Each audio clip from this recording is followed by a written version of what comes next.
Perfect. Yeah, good. So, we're here again. We are, again, the second one. Still in Vienna. And today is Friday.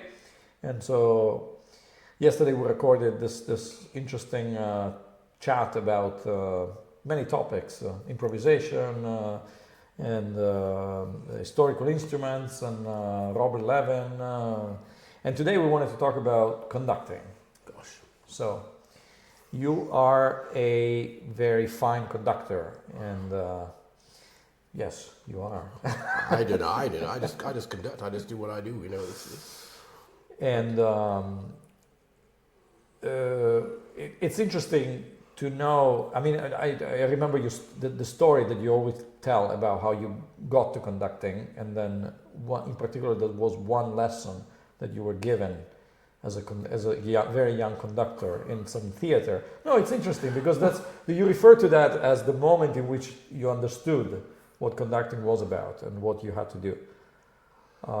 Maybe you don't want to talk about that. Well, no, I mean it's fine. I mean, you know, I mean, look, I mean, I started to conduct. I mean, it's purely by chance, really. I mean, you know, when I was with my former management in London, and.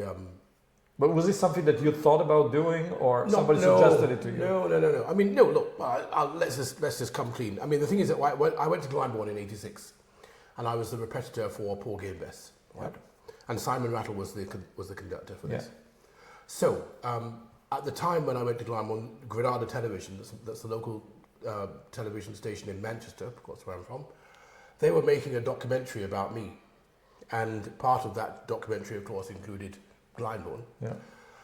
So Simon was also interviewed on this documentary as well, and he said on this documentary, he said that I'll give you a bet that in 10 years Wayne Marshall will be conducting.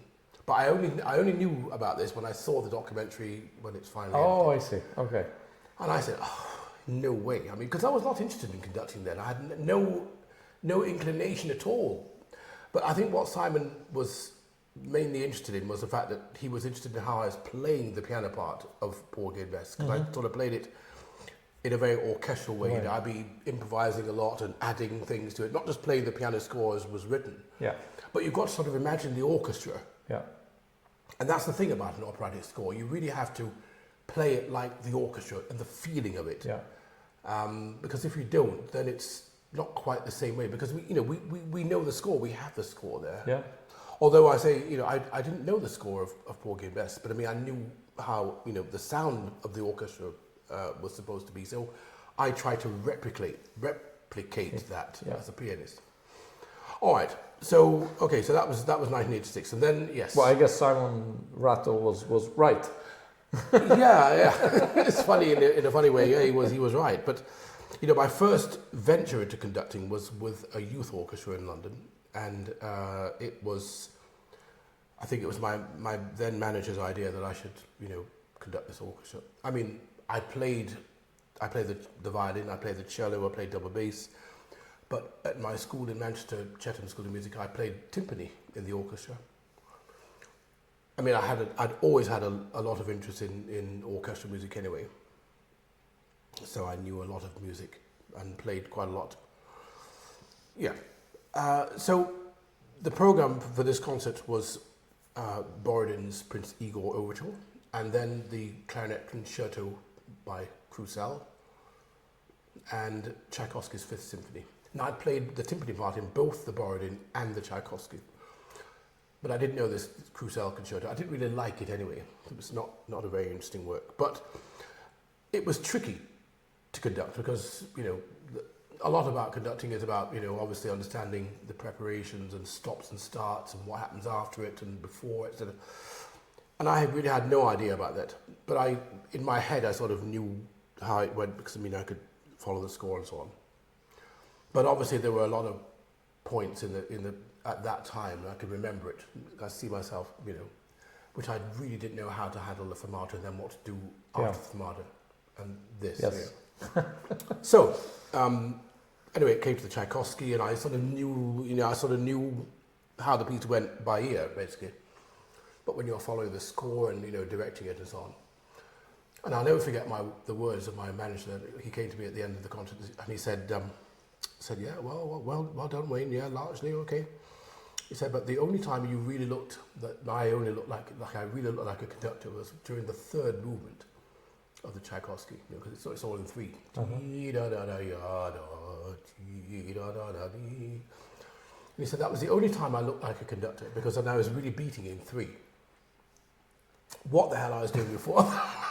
In the other movements, the first movement, the slow movement, yum, ta ta ti, ta ta yum, and the second movement, ya da da dee, and of course the last movement, the Borodin, yes, straightforward, and so on.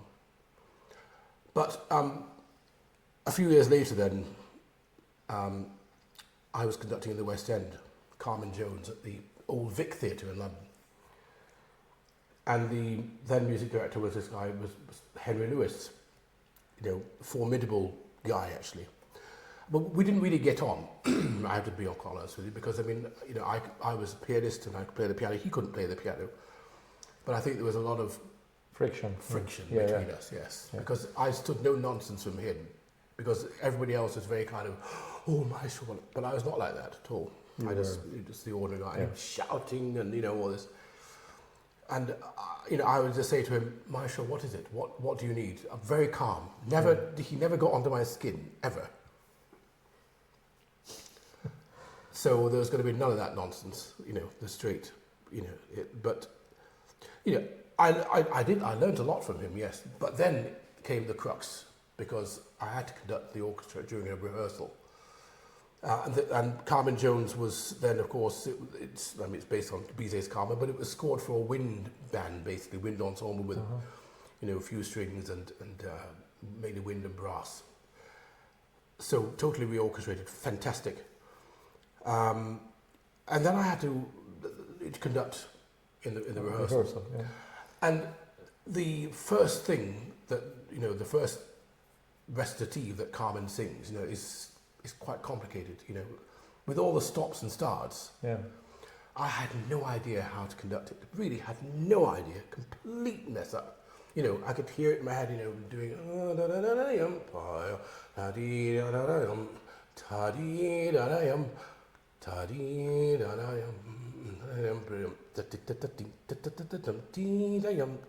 okay.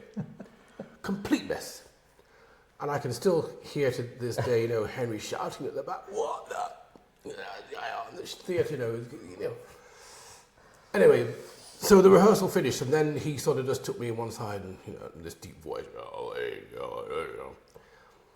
and he just sort of explained to me about, the principles of conducting this, So if you take out all the stops and starts in the recitative that Carmen sings, basically it's all in two. So without any stops and starts, it's like this. Ba-da-da-da-da-dum, cha-yum-ba-da-ba-da-da-dum, ba-yi-da-da-dum, ba-dee-da-da-dum, da-dee-yum-da-dee-yum, da-da-da-da-dum, da-da-da-da-dum, dee-da-yum, ba. Okay? So Henry explained to me that, the preparation is very important. Preparation. Oh, I see. You got to, the upbeats must be prepared. So whatever you do before you start has to be prepared in the tempo of what's going to be, so that the orchestra knows what tempo they're going to be playing at. The upbeats, I see. So I sort of figure that out. So it started with a horn F, and then Carmen sings, da da dee da da yum, ta yum pa dee da da yum, chung, ta dee da da yum, ta dee da da dum. Then it's a quick tempo.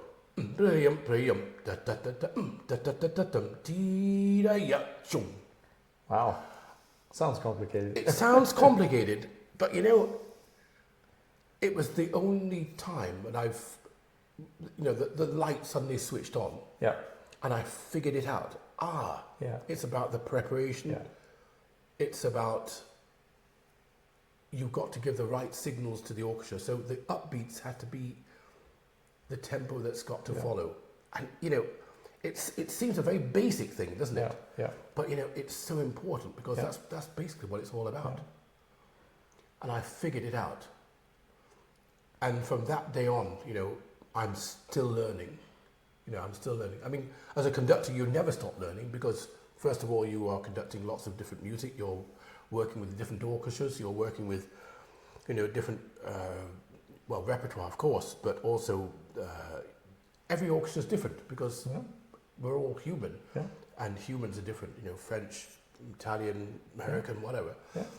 And all these temperaments, plus you've also got the different abilities of orchestras as well. Yeah. It's nice to conduct orchestras that can really play.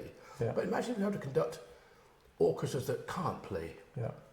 And a lot of learning is done there because you have to figure out how to make them really play. Yeah. So, there's a lot of learning of rehearsal technique, and just knowing exactly what and how you have to rehearse the orchestra. And then, of course, comes the experience of conducting, because the only way you can really learn to conduct is to conduct. Yes, of course. And the orchestra is your instrument. But the orchestra is the instrument. But let's put it this way: I mean, not everybody. I mean, conducting students don't have this luxury of having an orchestra to practice. And this is it's ironic in a way, really, because without an orchestra, how do you really learn to conduct? Yeah. And yes, I mean, it's true that in conducting academies, they have two pianists who replicate the orchestra, but this is nonsense, really, because two pianos. First of all, the piano is not a violin or a flute or a trumpet or a timpani. It's not an orchestral instrument. It's a keyboard instrument. Yeah. And the keyboard instrument responds in a very different way from how the violin or the clarinet or the trombone or the timpani reacts. Yeah. And then you've got to put all those forces together and make everybody start at the same point. Yeah. So this is the thing. And obviously, as I've grown and grown over the years and had more experience, I mean, it's very interesting if I'm asked to do these masterclasses with young conductors. It's fascinating to see how they are, with having their two pianists there finally at their beck and call to just do exactly. But I say to them, I said, guys, have you conducted a real orchestra? Yeah. No, we haven't. Oh. Wow. Yeah. And that's, for me, that's always the disappointing thing, because I say, well, it's all well and good having these two pianists here who are, very well. But imagine if you had to conduct this piece with an amateur orchestra. Yeah. How would you go about it? Yeah. Oh, well, yeah, well, yeah. It's a very interesting fact, really. I mean, it's an interesting fact. But obviously, there's a lot of technical things involved with being a conductor. It's true. Yeah. But 99% of conducting is about communication, isn't it? Yeah. And it's about communicating with people. Yeah. Because with people, the people make the music, right? Yeah. With their instruments. Yeah. So this is what it's all about. And you have to know how to communicate. And if you can't communicate, then you can't conduct. Yeah. So, it's all right, you may have the best technique in the world, whatever. But if you can't communicate with people. Yeah. Also, if you have nothing to communicate, and if you're just basically a little machine, and then there's no good. Yeah. No good. Yeah. So there has to be this chemistry, and we can't come before an orchestra and behave like a tyrant. Yeah. We can't come before an orchestra and behave like we know it all. Yeah. We can't come before an orchestra and just sort of not be prepared. Yeah. As a conductor. Yeah. Because you have to know the music. You have to know the score. Yeah. You can't come before an orchestra not knowing how to rehearse. Yeah. So in the end, it's about how we communicate with people. Yeah. Yeah. Obviously, we have to be a good musician. Yeah. Very good musician. Yeah. And we have to understand the instruments of the orchestra, the strings, the woodwind, the brass, the percussion. We have to understand what it is about the distance between here and that point there. And we have to understand what we do and how that communicates to everybody to make sure that everybody is going to come in Yeah. You know. Yeah. But, you know, as I say, one never stops learning about, you know, to learning about conducting. You know, we're learning every day because every situation is different. Yeah, of course. Every situation is different, and it's a fascinating situation, you know. And yes, I spent a lot of time watching conductors, Mm-hmm. and you know, you can learn a lot about conducting by people who really can't conduct. I remember at school many years ago there was another. We went to see another youth orchestra being conducted by the conductor who really had no idea how to conduct. I mean, really, Beethoven 5. You know, Wow. Mm-hmm. you know, and I mean, it was shocking to see how this conductor started to conduct Beethoven 5. You know, no preparation, just like going like this, literally. Yeah. You know, it was disturbing, actually. So, you know, that's the technical part of it, you know, and it's something it's something that is so special, and it helps in a way as a conductor if you are an instrumentalist, Yeah. if you play an instrument, Yeah. not necessarily if you play, you know, violin, or if you're if you're a pianist, it's Yeah. great. But it helps to understand how the instrument works, Yeah. Yeah. how the instrument responds, what it takes to make that person play in the way you want them to play. Yeah. For instance, you know, bowing is one thing, blowing is another, striking is another, Yeah. and Yeah. keyboard. Yeah. So all of these things, everything is different, all these Yeah. different components. Plus you also have the numbers of people who are playing all these Yeah. instruments as well. So Yeah. all of these factors that come into it, Yeah. you know, it's a fascinating science, really. Yeah. It's a fascinating, but yet the conductor's on stage and the conductor's not actually playing an instrument, Thing. physically Yeah. playing Yeah. an instrument. Yeah. The conductor is basically showing everybody in front of he or Yeah. her how and when to play. Yeah.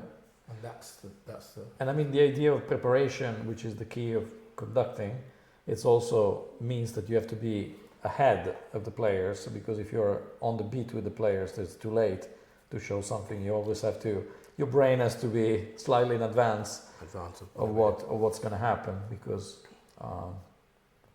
if you are, you know, like the conductor who did, there was no preparation, so no idea when to come in and what tempo to come in. And I found that you know, obviously we change our whole habits. You know, as we develop, we become more confident about. yeah, You know, I mean, it's important, of course. You know, we have the score, we mark the score. We mark the score basically so that we can see it. yeah, You know, an unmarked score, we don't really see anything, do we? Because you know, but if you mark it, you know, with pens, different colours or whatever, instrumentation here that needs to be brought out, or you know, dynamics, crescendo, diminuendo, all these things, and most importantly, of course, you know, time changes. yeah, You know, you're conducting at 4, and all of a sudden it changes to 7 or something. Yeah. You've got to know where it's coming. yeah, And these are all the factors. And of course, knowing how to conduct all the different times. You know, 4, 3, 2, 11, 9. All this is all technical things. You have to learn and master how to conduct all these things. But then comes this idea that, you know, you're in a piece, and then of course the tempo changes from fast to very slow or something. You know, and how do you anticipate these sort of things? You know, I mean, do you conduct right up to the bar and then show the tempo changes? yeah, And no, not necessarily. You have to sort of be, you know, the orchestra will play until it comes to the new temperature. So you've got to sort of figure out a point where you're actually going to be ready to then anticipate. So it's all about the preparation, yeah, and it's where you show that in Yeah. that preparation for a change of tempo, and that's always the difficult thing, you know, Yeah. figure it out and knowing what to do. yeah, You know, in a way, conducting has to become a very unconscious thing. You know, not self-conscious. You're always worried about what to do, then that's always a Yeah. a handicap. And I have to be quite honest with you, I have given up using a baton completely. Yes, that was going to be my You're next coming- question. Right, yeah. Because I noticed that you don't use a baton. Yeah. No, I don't. And you kind of influenced me not to use a baton. Yeah, no, either. yeah, but I don't use it because I found actually that the baton was holding me back. Yeah. Because I'm always aware that this damn thing, that you've got to do something with it. Yeah. And that's always a problem. The baton becomes a sort of technical thing that you have to sort of be proficient in to do it. Yeah. But actually what's more important, is the music, Yeah. showing the musicians what they've got to do. Yeah. And so once I threw that damn baton away, my whole conducting style changed. And I found that then my way of communicating with the orchestra is much freer. It's, finally, I mean, do we always have to be conducting all the time, Yeah. rigid? I mean, there's some music that really needs a lot of that. Of course. But really, in essence, I mean, the orchestra's going to play anyway. Yeah. And what the orchestra doesn't need is for someone to be in the way. Yeah. In the way. Yeah. That's always the worst thing. Let them, and you have to trust. This is the thing that comes with experience, Yes. of course. When you're first conducting, you don't trust yourself, Yeah. so you're. And you don't trust the players. Too, No. Unconsciously. No, you don't. It's just a Yes. sort of it's a Yeah. subconscious thing. But the more you do, the more you conduct, then you just learn that the orchestra's going to do it. I mean, a jazz ensemble, you just do 1, 2, 1, 2, 3, and they get on with it. Yeah, it's Yes. great. Yes. And in some ways, that's how I am now with orchestras. I expect them to sort of, I give a tempo and off we go. Yeah. And that's for any music, no matter Yeah. what it is. But it doesn't always work like that. You have to sort of help them a little bit. Yeah. But then they're going to do it. They're going to play because they've got to be listening Yeah. and making it all, Yeah. But it's the battle release. Can get in the way. Yeah. Yes, for me. Yeah. I'm just saying it's a Yeah, very yeah, personal yeah. thing. I've found that. I mean, there's lots of conductors who I can't imagine conducting without a baton. Yeah. But for me personally, just not having a baton just frees up everything. Yeah. Yeah. Then you can just show the music. Yeah. But as I said, this arrival at this point has only come because of the years that I've been conducting. Yes. Yes. I would not have been like this at the very beginning. Yeah. No. Yeah. Do you think? Do you believe it's possible to show, quoting everything that it's in the music, through the gestures without having to talk to the orchestra or stop the orchestra, or there are some different school of thoughts about this.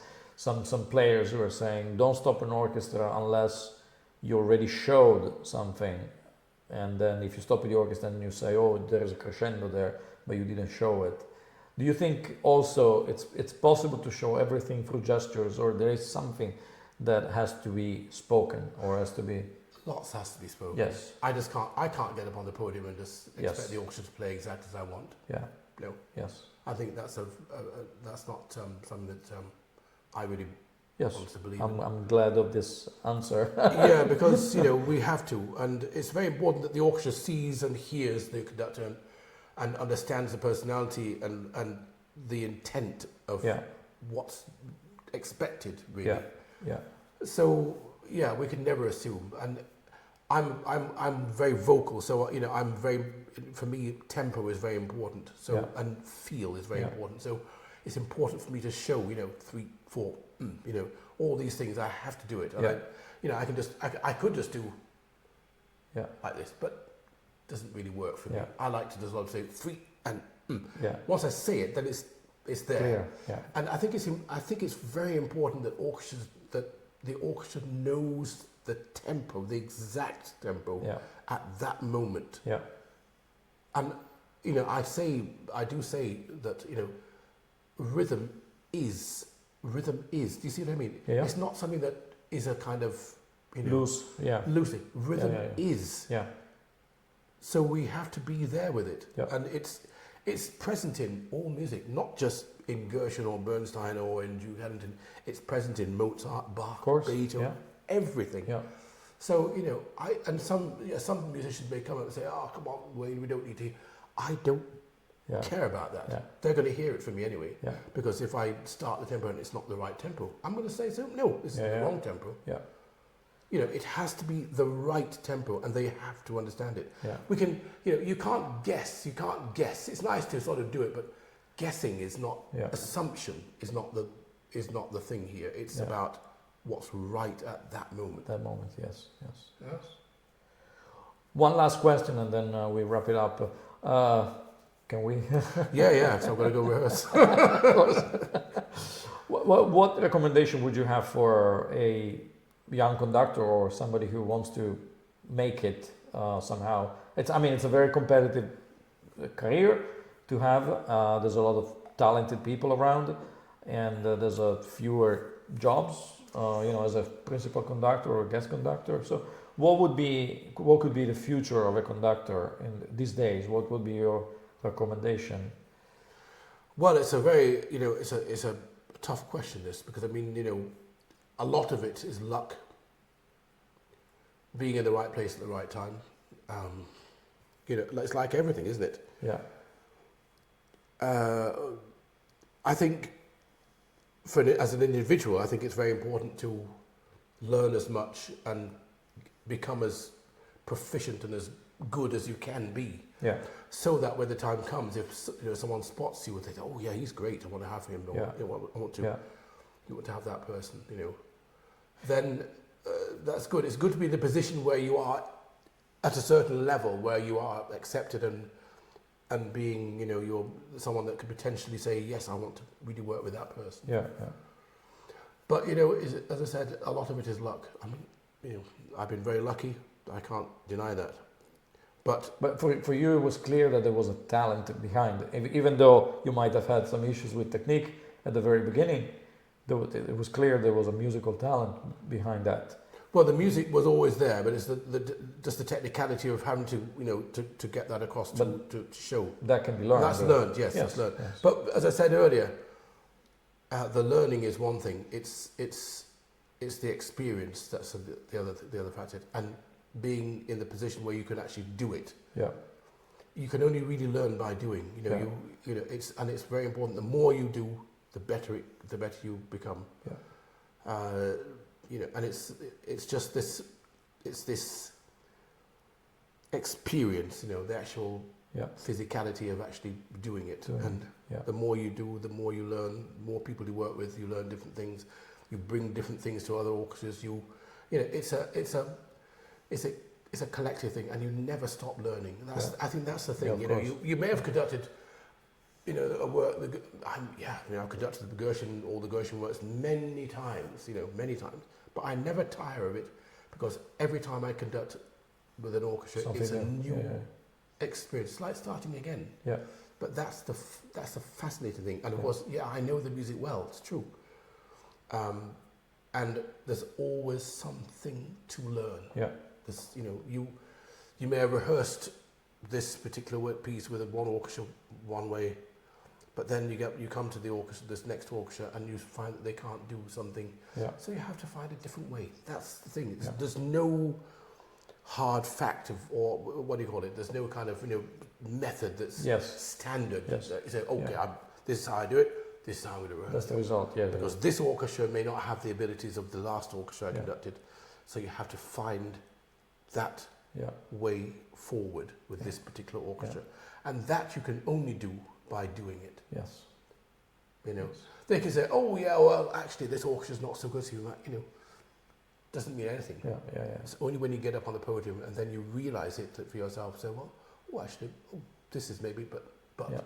And that's the thing. You have to find the way. Remember that the orchestras, they're human, like you.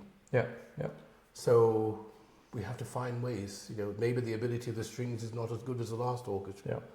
But you still have to find a way for this group of string players to play, to make it. And how do you do that? By doing, experience.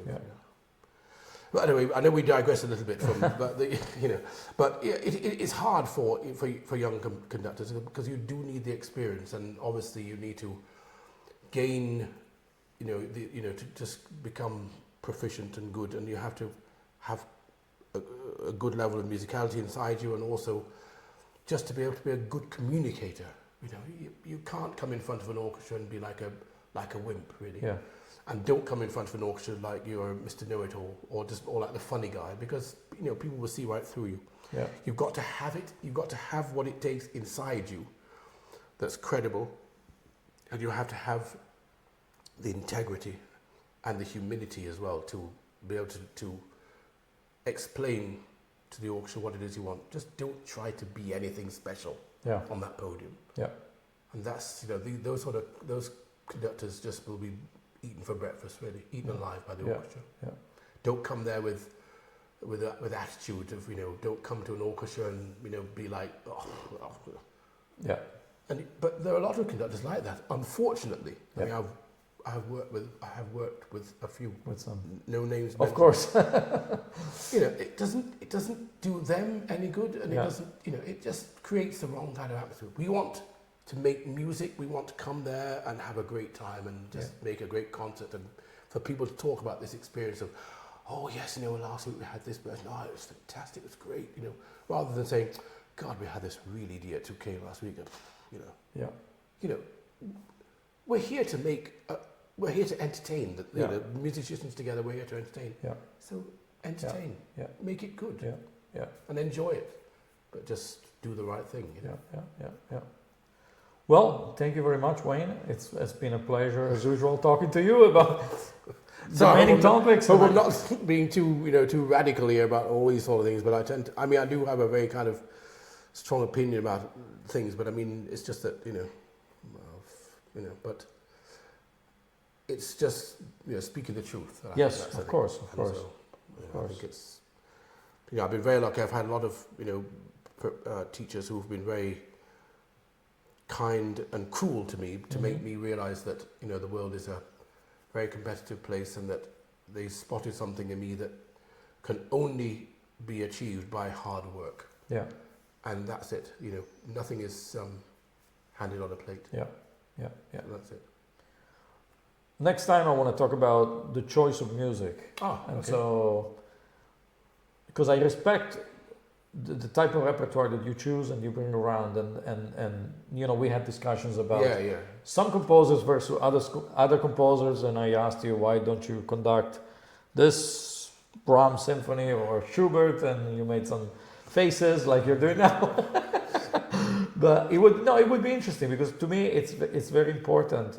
I think we live in a world where sorry, I'm digressing, I'll be very quick. We live in a world where we think that we have to go through some standards, and I think you have chosen a particular repertoire that moves you as a performer, as a conductor, as a musician, and you push that and you want to present that. It's, you said something interesting yesterday. It's like, why would I do what would I bring to a Beethoven symphony that hasn't been brought by someone else? And that's exactly true, and I respect very much. So I think that would be a nice topic to.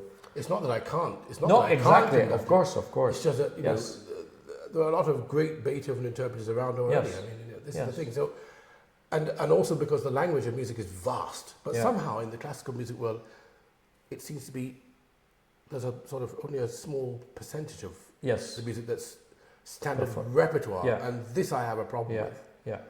It's this sort of, but there's a whole universe. That would be something that we should talk about too, the idea of a canon. That somehow there's a canon in classical music that could be expanded. It needs to be expanded. It needs to be expanded, yes. We have to, How did that standard core repertoire become standard core repertoire? Yeah. Right? Yeah. But, as I said... Yeah. All right, Wayne. Thank you so much. Boss. Good to see you. Bye-bye. Bye. Thank you. Ciao. Ciao.